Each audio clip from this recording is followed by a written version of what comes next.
racing just is started. We have Navratilova break quickly at the start. Haywire is Dolly in the Empress of Austria. Manila's Gem comes next, long nose hook.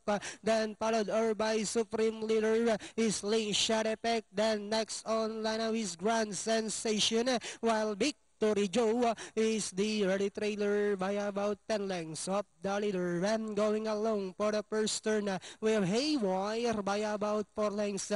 Navratilova is right behind in second. Empress of Austria is racing in third. Manila's Gem comes next.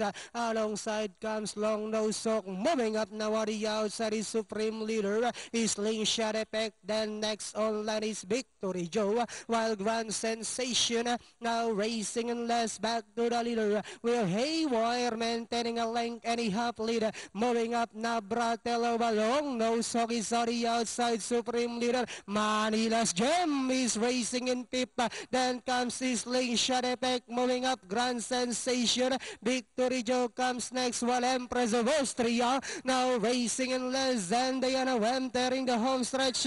We have Long Nose Hawk by our length. Moving up now on the outside, Supreme Leader. Manila's Gem is down on the inside with about 150 meters more to run. We have Long Nose Hawk by our length and a half.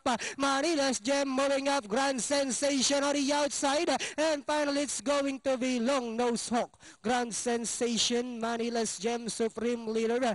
Then comes number 4, Slingshot Effect. Dehado yung datingan, 97564. That was